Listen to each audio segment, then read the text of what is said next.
파업으로 독일 교통이 마비됐다고요? 네, 독일의 공공운수부문 노동조합이 27일 하루 동안 총파업에 돌입했는데요. 철도와 하늘길 운행이 모두 중단됐습니다. 독일 전역에서 장거리 열차 운행이 전면 중단됐고요. 프랑크푸르트와 뮌헨 공항을 비롯한 전국 공항에서는 여객기 운항이 취소되면서 승객 38만 명이 불편을 겪었습니다. 세상에, 말도 안 되는 일이 독일에서 벌어졌습니다. 세계 최고의 기술력을 자랑하던 독일의 연방철도청. 31년 만에 처음으로 업무 중단. 매출 150억 유로의 거대 기업이 하루아침에 멈춰섰고 프랑크푸르트역의 3만 명 승객들은 발만 동동 굴렸다는 소식. 부사장은 책상을 내리치며 분노했고 이사회는 비상회의에 들어갔다고 하는데요. 더욱 충격적인 건 독일 연방철도청 미래전략본부장의 입에서 나온 한마디였습니다. 우리는 한국을 따라가야 합니다. 안 그러면 우리 철도청에 미래는 없어요. 자존심 강한 독일 기업이 서울행 비행기 표를 끊기 시작했고 베를린에서는 한국 기술자들의 방문이 이어졌습니다. 정말 놀라운 일이 아닐 수 없는데요. 도대체 무슨 일이 있었던 걸까요? 그날 독일에서는 어떤 일이 벌어진 걸까요? 지금 바로 시작합니다. 안녕하세요. 저는 독일 연방철도청 미래전략본부장 한스 밀러입니다. 52년의 제 인생에서 지금처럼 복잡한 심정이었던 적은 없었던 것 같네요. 30년 동안 독일의 기술력을 믿어왔던 제가 처음으로 우리의 한계를 인정해야 했으니까요. 저는 독일에는 이런 일이 일어나지 않을 거라 생각했어요. 정말 믿어 의심치 않았죠. 그런데 이런 일이 일어나다니 몹시 당황스럽습니다. 이야기를 시작하기 전에 제 과거를 잠시 말씀드려야 할 것 같습니다. 저는 뮌헨 공대를 졸업하고 BMW에서 20년간 자동차 엔지니어로 일했어요. 독일 최고의 자동차 회사에서 일한다는 자부심으로 가득 찼었죠. 매일 아침 BMW 로고를 보며 출근할 때마다 가슴이 벅찼습니다. 독일의 기술력이 세계 최고라는 믿음은 마치 저의 DNA와도 같았죠. 하지만 5년 전 예상치 못한 제안을 받았습니다. 독일 연방철도청에서 저를 영입하고 싶다는 거였어요.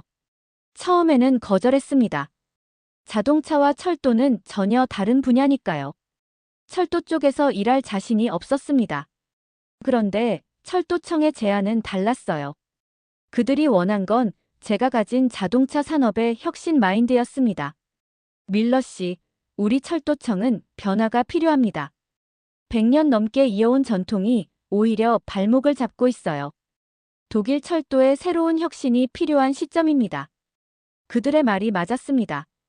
매년 증가하는 승객 수에 비해 서비스는 제자리 걸음이었고 특히 고령 승객들을 위한 시설은 턱없이 부족했죠.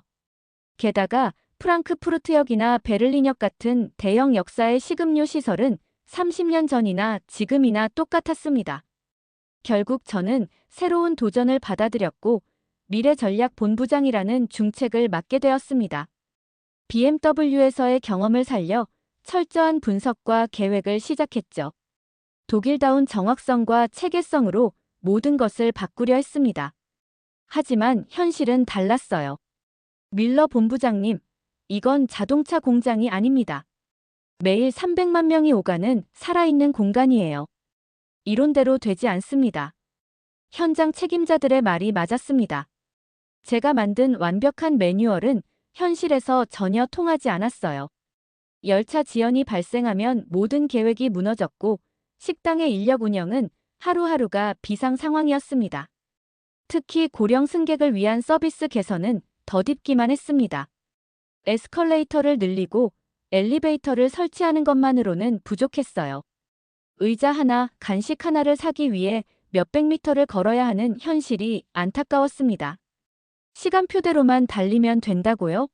아닙니다. 이제는 달라져야 합니다. 제 목소리가 점점 커졌습니다. 하지만 돌아오는 건 냉랭한 반응뿐이었죠. 100년 넘게 이어온 독일 철도의 전통 앞에서 제 혁신 계획은 너무나 무모해 보였나 봅니다. 그러던 어느 날이었습니다. 베를린 중앙역에서 한 노부부를 만났어요. 80대로 보이는 할아버지께서 지팡이를 짚은 채 힘겹게 계단을 오르고 계셨습니다. 죄송합니다만 근처에 간단히 쉴 만한 곳이 없을까요? 그 순간 너무나 부끄러웠습니다. 독일의 최첨단 역사라는 이곳에서 한 노인이 쉴 곳을 찾지 못하고 있었으니까요. 기술력이란 걸 자랑하면서 정작 가장 기본적인 것을 놓치고 있었던 겁니다. 변화가 필요했습니다. 하지만 어떻게? 그 답을 찾던 중에 우연히 접하게 된 한 장의 보고서가 제 인생을 바꿔놓게 될 줄은 그때는 미처 몰랐습니다. 그날 아침 제 책상 위에는 한 장의 보고서가 놓여 있었습니다. 아시안 레일웨이 이노베이션 리포트 2024라는 제목의 영문 보고서였어요.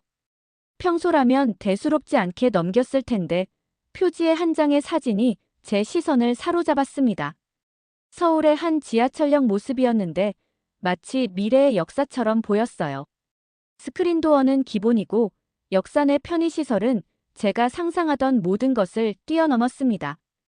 특히 노인과 장애인을 위한 시설이 완벽했죠. 보고서를 읽어내려가는 제 손이 떨렸습니다. 서울 지하철의 일평균 이용객 수가 무려 700만 명. 그런데도 정시운행률은 99.9%를 자랑했습니다. 독일 철도가 자랑하는 98.5%보다 높은 수치였죠. 이게 말이 되나요? 책상을 박차고 일어나 자료실로 향했습니다. 한국의 철도 시스템에 대한 자료를 찾아보는데 누군가가 제 어깨를 툭 쳤습니다. 뭘 그리 열심히 보시나요, 밀러 본부장님? 뒤돌아보니 토마스 슈미트. 3개월 전 지멘스에서 영입된 부사장이었습니다. 50대 초반의 나이에 비해 구식 양복을 즐겨 입는 그를 직원들은 19세기에서 온 사람이라 부르곤 했죠. 아, 부사장님. 한국의 철도 시스템을 조사하고 있었습니다. 그의 표정이 순식간에 일그러졌습니다. 한국이요? 본부장님도 참 웃기시네요. 고작 50년 철도 역사를 가진 나라를 우리가 왜 봐야 합니까? 그의 비웃음 섞인 말투가 불쾌했지만 저는 참았습니다. 대신 보고서를 보여주며 설명했죠. 부사장님, 이건 사실입니다. 서울역의 스마트 환승 시스템은 세계 최고 수준이고 역사 내 편의시설은 우리가 따라갈 수 없을 정도입니다. 본부장님, 이런 숫자는 얼마든지 조작할 수 있습니다. 아시아 사람들 특유의 과대 포장이겠죠. 슈미트 부사장의 편견 어린 발언에 제 얼굴이 화끈거렸습니다. 하지만 그의 다음 말이 저를 더욱 충격에 빠뜨렸습니다. 그리고 말이죠, 본부장님. 이사회에서 결정된 사항이 있습니다. 앞으로 모든 해외 벤치마킹은 유럽 내로 제한하기로 했어요. 독일 철도의 자존심을 지키기 위해서죠. 순간 머리가 멍해졌습니다. 제가 준비하던 아시아 철도 시스템 연구 계획이 모두 물거품이 되는 순간이었죠. 그날 저녁 늦게까지 사무실에 남아 자료를 정리하고 있는데 한 통의 메일이 도착했습니다. 발신인은 KS 킴, 서울 메트로 이노베이션 팀. 영문 보고서를 작성한 담당자였어요. 메일에는 서울역의 실시간 영상이 첨부되어 있었습니다. 러시아워임에도 질서정연하게 움직이는 승객들, 휠체어를 탄 노인을 돕는 영무원, 첨단 시스템으로 통제되는 열차들. 마치 완벽한 오케스트라 같았어요. 이건 조작일 수가 없다. 그때였습니다. 문득 벽에 걸린 달력이 눈에 들어왔어요. 12월이었고 제 남은 연차가 15일이나 있었죠. 결심했습니다. 이사회의 결정, 슈미트의 방해, 더 이상 그런 건 상관없었어요. 독일 철도의 미래를 위해 제 눈으로 직접 확인해야 했습니다. 다음 날 아침 슈미트 부사장의 얼굴을 마주하는 게 불편했지만 오히려 더 공손하게 인사했습니다. 그는 제 표정에서 어떤 결심도 읽지 못한 듯 했어요. 부사장님, 건강이 좋지 않아 연말 휴가를 좀 써야 할 것 같습니다. 그러시죠. 푹 쉬다 오십시오. 여행은 어디로 가실 건가요? 저는 씁쓸하게 웃으며 대답했습니다. 스위스 알프스로요. 겨울 산행이 건강에 좋다고 하더군요. 슈미트는 만족스러운 듯 고개를 끄덕였습니다. 그러면서 한마디를 덧붙였죠. 아, 그리고 본부장님. 제가 이사회에 한 가지 더 제안을 했습니다. 앞으로 모든 역사시설 개선은 독일 기업과만 협력하기로 했어요. 우리의 자존심을 지키는 일이니까요. 그의 말은 마치 독침과도 같았습니다. 이제 아시아 기업들과의 기술 협력도 완전히 차단하겠다는 의미였으니까요. 하지만 오히려 제 결심은 더욱 굳어졌습니다. 사무실로 돌아와 책상 서랍을 열었습니다. 그곳에는 이미 인천행 비행기표가 준비되어 있었어요. 서울 지하철의 실시간 영상을 다시 한번 보며 생각에 잠겼습니다. 우리 프랑크푸르트역에서는 매일 3건 이상의 노인 안전사고가 발생하고 있었습니다.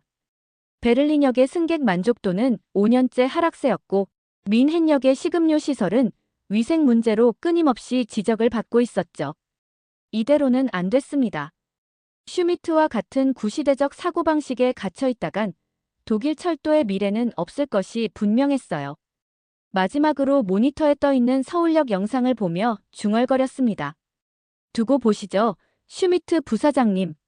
제가 직접 진실을 밝혀내고 말겠습니다.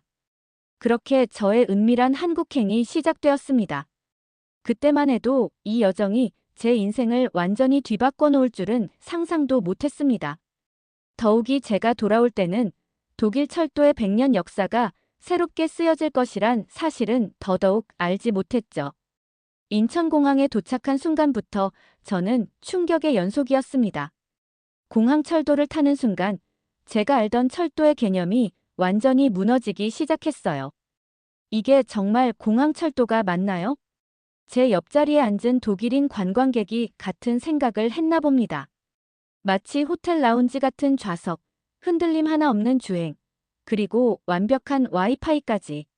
30년간 철도 기술을 연구해온 제가 봐도 믿기지 않는 광경이었습니다. 서울역에 도착해서는 더 큰 충격이 기다리고 있었습니다. 쇼핑몰 수준의 편의시설도 놀라웠지만 정작 제 눈을 사로잡은 건 다른 것이었어요. 저기 휠체어를 타신 할머니 좀 보세요. 역무원의 안내를 받으며 스마트 키오스크 앞에 선 할머니. 화면에 휠체어 마크가 있는 버튼을 누르자 화면 전체가 낮아지면서 할머니의 눈높이에 맞춰졌습니다. 음성 안내까지 나오더니 티켓 발권이 순식간에 끝났어요. 이런 게 가능하다고는 생각도 못했는데 목이 메어왔습니다. 프랑크푸르트역에서 힘겹게 계단을 오르던 노부부의 모습이 떠올랐거든요. 우리는 기술력을 자랑하면서도 정작 이런 세심한 배려는 하지 못했습니다. 더 놀라운 건 그 다음이었어요. 서울 지하철의 실제 운영 현장을 보기 위해 서울교통공사를 찾았을 때였습니다. 그곳에서 만난 김영철 기술이사의 설명이 시작되자 제 고정관념은 완전히 무너져 내렸습니다. 우리는 기술을 위한 기술을 만들지 않습니다. 모든 기술은 사람을 위한 것이어야 하죠. 그의 말씀을 들으며 통제실을 둘러보았습니다. 독일의 그것과는 차원이 달랐어요. AI가 실시간으로 모든 상황을 분석하고 문제가 발생하기 전에 미리 예측하여 대응하고 있었습니다. 보세요. 저기 저 빨간 점이 보이시나요? 3호선의 한 노인분이 심박수가 갑자기 불안정해지셨네요. 이미 가까운 역의 구급대원들에게 자동으로 알림이 갔습니다.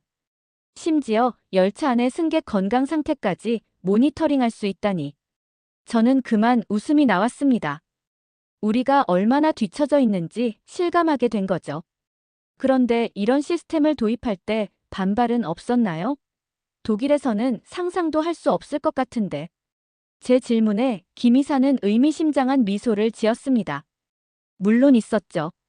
하지만 우리에겐 선택의 여지가 없었습니다. IMF 외환위기를 겪으며 깨달았거든요. 변화하지 않으면 도태된다는 걸요. 그의 말에서 결연한 의지가 느껴졌습니다. 위기를 기회로 바꾼 한국의 저력이 고스란히 전해지는 순간이었죠. 잠시 실제 현장을 보여드리죠. 강남역으로 가보시겠습니까? 그가 이끄는 대로 강남역으로 향했습니다. 출근 시간대였는데 예상과 달리 질서정연한 모습에 또 한 번 놀랐어요. 승객들은 줄을 서서 차분히 기다렸고 스크린 도어는 마치 숨 쉬는 것처럼 자연스럽게 열리고 닫혔습니다. 저기 봐요. 저 학생 좀 보세요. 김이사가 가리키는 곳을 보니 한 고등학생으로 보이는 소년이 지팡이를 짚은 할머니께 자리를 양보하고 있었습니다. 주변 사람들은 그 광경이 너무나 자연스러운 듯 했어요. 이건 단순한 시민의식이 아닙니다. 우리는 기술만큼이나 사람을 중요하게 생각하거든요. 첨단 기술과 따뜻한 마음이 만났을 때 비로소 진정한 발전이 이루어지는 법이죠. 그의 말에 가슴이 뭉클해졌습니다. 우리는 늘 기술력만을 자랑했지만 정작 가장 중요한 것을 놓치고 있었던 거예요. 하지만 이런 감동도 잠시 예상치 못한 상황이 벌어졌습니다. 제 휴대폰으로 한 통의 문자가 왔거든요. 밀러 본부장님, 당신의 거짓말이 들통났습니다.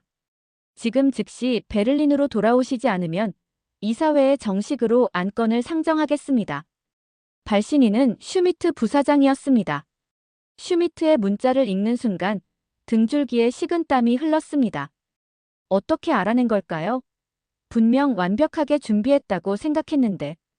그때 김 이사가 제 안색이 창백해진 것을 눈치챘나 봅니다. 밀러 씨, 괜찮으신가요? 아, 죄송합니다. 잠시 실례 좀 할게요. 서둘러 화장실로 향했습니다. 거울 앞에 선 제 모습이 처참해 보였어요. 이제 어떻게 해야 할까? 독일로 돌아가면 모든 게 끝이고 남아있자니 직장을 잃을 수도 있는 상황이었습니다. 그때였습니다. 화장실 입구에서 한 할아버지의 목소리가 들려왔어요. 젊은이, 많이 힘드신가 보네요.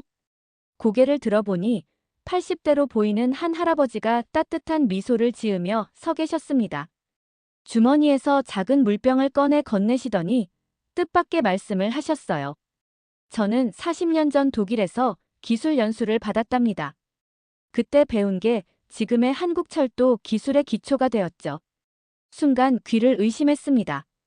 알고 보니 그분은 한국철도 기술의 산증인 박성호 전 철도청장이셨어요. 1970년대 우리나라가 얼마나 가난했는지 아세요? 독일 선생님들이 가르쳐 주신 기술이 우리의 희망이었습니다. 하지만 단순히 배우기만 한 건 아니에요. 우리는 그걸 바탕으로 더 나은 것을 만들어냈죠. 할아버지의 말씀은 계속되었습니다. 독일에서 배운 기술에 우리만의 혼을 불어넣었어요. 빠른 습득력, 끊임없는 혁신 정신, 그리고 무엇보다 사람을 먼저 생각하는 마음. 이게 바로 한국의 힘입니다. 그분의 말씀을 들으며 문득 깨달았습니다.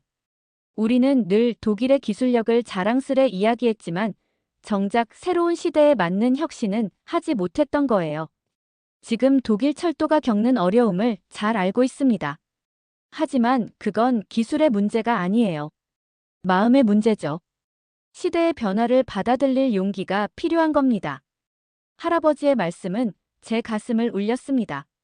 그리고 그 순간 기적 같은 소식이 들려왔어요. 김 이사가 급하게 저를 찾아온 겁니다. 밀러 씨, 큰일 났습니다. 방금 베를린에서 연락이 왔어요. 프리드리히역 스크린도어 시스템이 완전히 마비됐다고 합니다. 이게 무슨 운명의 장난일까요? 제가 독일에 없는 사이 우리가 그토록 자랑하던 시스템이 무너진 겁니다. 슈미트 부사장이 그토록 고집하던 독일 기술의 우수성이 한순간에 무너져버린 거죠. 더 이상 망설일 시간이 없었습니다. 휴대폰을 꺼내 이사회 전원에게 메일을 보냈어요. 존경하는 이사님들, 제가 지금 있는 곳은 서울입니다. 그리고 이곳에서 우리의 미래를 보았습니다. 지금 프리드리히역의 사태는 우리의 오만함이 부른 재앙입니다. 부디 제 목소리에 귀 기울여 주십시오. 그리고 첨부 파일로 제가 이틀간 촬영한 서울 지하철의 모든 영상을 보냈습니다. 실시간 안전관리 시스템, 스마트 환승 체계, 그리고 무엇보다 사람을 먼저 생각하는 서비스의 현장을. 30분 후 기적 같은 답장이 왔습니다. 밀러 본부장, 당신 말이 맞았습니다. 우리는 변해야 합니다. 그곳에서 더 많은 것을 배워오십시오. 발신인은 다름 아닌 이사회 의장이었습니다. 그리고 그 아래로 놀라운 소식이 하나 더 있었습니다. 그리고 슈미트 부사장의 사직서도 수리했음을 알려드립니다. 그의 구시대적 사고방식은 더 이상 우리 철도청에 맞지 않다는 결론을 내렸습니다. 그 순간 박성호 전 철도청장님이 제 어깨를 토닥이셨습니다. 이제 시작입니다, 젊은이. 진정한 혁신은 여기서부터예요. 그분의 말씀처럼 이제 우리의 새로운 도전이 시작되는 순간이었습니다. 이제 저는 완전히 다른 시각으로 한국의 철도 시스템을 보기 시작했습니다. 단순히 기술만이 아닌 그 속에 담긴 정신과 철학을 이해하고 싶었어요. 김 이사의 안내로 서울교통공사 기술연구원을 방문했습니다. 그곳에서 본 것은 충격적이었어요. 연구원들의 평균 연령이 고작 35세. 독일의 절반도 안 되는 나이였습니다. 우리는 매일 새로운 아이디어 회의를 합니다. 직급과 나이에 상관없이 누구나 자유롭게 의견을 내죠. 연구소장의 말씀을 듣는데 한 젊은 연구원이 갑자기 손을 들었습니다. 소장님, 제가 어제 생각한 아이디어가 있는데요. 노인분들을 위한 AI 승강기를 개발하면 어떨까요? 표정을 인식해서 피로도를 측정하고 걸음걸이를 분석해서 자동으로 속도를 조절하는. 순간 저는 할 말을 잃었습니다. 독일이었다면 상상도 할 수 없는 광경이었으니까요. 젊은 연구원의 기발한 제안에 모두가 진지하게 귀를 기울이고 즉석에서 피드백이 오가는 모습이 신선했습니다. 이게 바로 한국의 힘입니다. 김 이사가 자부심 가득한 목소리로 말했습니다. 우리는 빨리 습득하고 과감하게 도전하고 끊임없이 혁신합니다. 실패를 두려워하지 않죠. 왜냐고요? 우리에겐 아픈 역사가 있거든요. 그의 설명은 계속되었습니다. IMF 외환위기 때 수많은 기업이 무너졌지만 오히려 그 시기에 한국의 기술력은 더욱 발전했다고 합니다. 위기를 기회로 만드는 저력이 있었던 거죠. 특히 충격적이었던 건 반도체 기술의 철도 적용 사례였습니다. 삼성과 현대가 공동으로 개발한 AI 반도체가 철도 신호 체계의 혁신을 가져왔다는 거예요. 독일이 100년 동안 쌓아온 기술, 우리는 30년 만에 따라잡았습니다. 이제는 앞서가고 있죠. 부끄러웠지만 그의 말이 맞았습니다. 우리가 자만에 빠져 있는 동안 한국은 끊임없이 발전하고 있었어요. 다음 날 부산 방문은 저에게 또 다른 충격을 안겨줬습니다. 세계 최초로 바닷가에 선로를 건설해 해운대 해수욕장까지 지하철을 연결한 기술력도 놀라웠지만 더 인상적인 건 따로 있었어요. 이건 세계 최초의 따뜻한 기술 프로젝트입니다. 부산교통공사 정미영 팀장이 보여준 것은 온기 시스템이었습니다. 지하철 손잡이와 의자에 체온을 감지하는 센서를 달아 혼자 사는 노인의 건강 상태를 모니터링하는 거였죠. 매일 같은 시간에 지하철을 이용하시는 어르신들이 많거든요. 평소보다 체온이 낮거나 심박수가 불안정하면 즉시 복지사에게 연락이 갑니다. 그 말을 듣는 순간 눈시울이 뜨거워졌습니다. 우리는 늘 효율과 정확성만을 추구했는데 한국은 첨단 기술에 따뜻한 마음을 더했던 거예요. 작년에는 이 시스템 덕분에 심정지로 쓰러진 할아버지의 목숨을 구했습니다. 기술이 사람의 생명을 구한 거죠. 정 팀장의 눈가에도 작은 물방울이 맺혔습니다. 그녀의 아버지도 매일 이 지하철을 이용하신다고 했어요. 마지막으로 들른 곳은 부산교통공사의 기술교육원이었습니다. 그곳에서 본 광경은 제 생각을 완전히 바꿔놓았어요. 부산교통공사 기술교육원에서 마주한 광경은 충격적이었습니다. 90대 할아버지부터 20대 청년까지 서로 다른 세대가 한 교실에서 기술을 연구하고 있었어요. 이분은 우리의 자랑, 김철수 할아버지십니다. 40년간 기관사로 일하시다 은퇴하셨는데 지금은 우리 교육원에서 젊은이들을 가르치고 계세요. 94세의 김철수 할아버지는 태블릿으로 열차 운행 시뮬레이션을 시연하고 계셨습니다. 그 모습이 너무나 자연스러워서 저도 모르게 감탄이 나왔죠. 저는 매일 새로운 걸 배웁니다. 이 나이에도 새로운 기술을 배우는 게 즐겁네요. 특히 요즘 젊은이들이 발전시킨 AI 기술은 정말 대단해요. 할아버지의 눈빛에서 청년 같은 열정이 느껴졌습니다. 그분 옆에서 함께 공부하던 20대 연구원이 말을 이었어요. 할아버님께서는 저희에게 철도는 생명이라고 가르쳐 주셨어요. 아무리 좋은 기술도 사람의 생명을 지키지 못하면 의미가 없다고요. 바로 그 순간이었습니다. 제가 그토록 찾던 답을 발견한 거예요. 한국의 철도 기술이 세계 최고 수준으로 발전할 수 있었던 비결을. 그것은 바로 세대를 넘어선 조화였습니다. 귀국을 하루 앞둔 날, 서울역에서 놀라운 광경을 목격했습니다. 한 초등학생이 지하철 안전 아이디어 공모전에서 대상을 받는 장면이었어요. 저는 할머니가 지하철 타실 때 매번 걱정이 됐어요. 그래서 생각했죠. 바닥의 LED가 할머니의 걸음 속도에 맞춰 천천히 깜빡이면서 길을 안내하면 어떨까 하고요. 순수한 아이디어였지만 서울교통공사는 이를 진지하게 받아들였습니다. 즉석에서 개발팀이 꾸려졌고 현재는 시범 사업을 준비 중이라고 해요. 베를린으로 돌아가는 비행기 안에서 저는 긴 보고서를 작성했습니다. 단순한 기술 보고서가 아닌 한국에서 배운 철학과 정신을 담은 보고서였죠. 3개월 후 베를린 중앙역이 달라지기 시작했습니다. 한국의 기술을 도입하는 것은 물론 그들의 정신까지 배우기로 한 거죠. 젊은 직원들의 아이디어를 적극적으로 수용하고 은퇴한 철도 전문가들을 다시 모셔왔습니다. 특히 자랑스러운 건 제가 그토록 반대하던 슈미트 부사장의 후임으로 29살의 여성 엔지니어가 발탁된 겁니다. 그녀의 첫 일성이 아직도 기억에 생생해요. 우리는 이제 시스템을 넘어 마음을 배워야 합니다. 한국이 보여준 것처럼요. 1년이 지난 지금 베를린 중앙역은 유럽에서 가장 혁신적인 철도역으로 선정되었습니다. 한국의 기술과 독일의 전통이 만나 새로운 역사를 쓰고 있는 거죠. 얼마 전에는 그 초등학생의 아이디어를 적용한 LED 바닥 안내 시스템을 설치했습니다. 독일 언론은 이를 따뜻한 기술의 승리라고 보도했어요. 이제 저는 매일 아침 출근길에 우리 역사를 바라보며 생각합니다. 기술의 진정한 가치는 무엇일까? 그리고 한국에서 배운 답을 되새깁니다.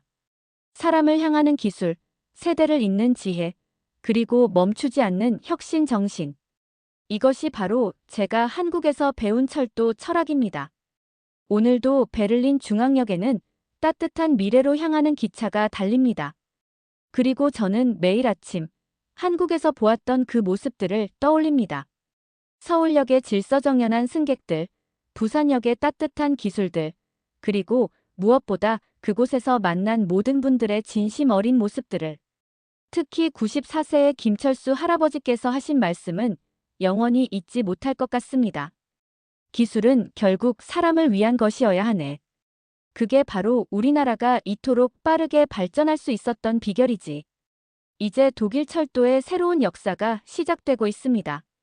한국에서 배운 혁신 정신으로 더 나은 미래를 향해 달려가고 있습니다. 오늘 사연은 여기까지입니다. 독일 철도청의 한스 밀러님의 특별한 이야기 어떠셨나요? 기술 강국 독일이 한국의 철도 시스템을 배우게 된 과정이 참 인상적이었죠. 특히 94세의 김철수 할아버지와 어린 초등학생의 이야기를 들으며 우리나라가 이룩한 발전이 얼마나 특별한 것인지 다시 한번 느낄 수 있었습니다. 단순히 기술의 발전만이 아닌 사람을 향한 따뜻한 마음과 세대를 아우르는 지혜가 있었기에 가능했던 일이 아닐까 생각해봅니다. IMF 시절의 어려움을 이겨내고 이제는 세계가 배우고 싶어하는 나라가 된 우리나라가 참 자랑스럽네요. 시청자 여러분들의 생각은 어떠신가요? 혹시 여러분들도 지하철을 이용하시면서 느끼신 특별한 경험이 있으시다면 댓글로 함께 이야기 나눠주시면 좋겠습니다. 오늘도 긴 사연 들어주셔서 진심으로 감사드립니다. 앞으로도 대한민국의 숨겨진 저력과 감동적인 이야기들을 계속해서 전해드리도록 하겠습니다. 구독과 좋아요 부탁드립니다. 다음 편에서 또 찾아뵙겠습니다. 감사합니다.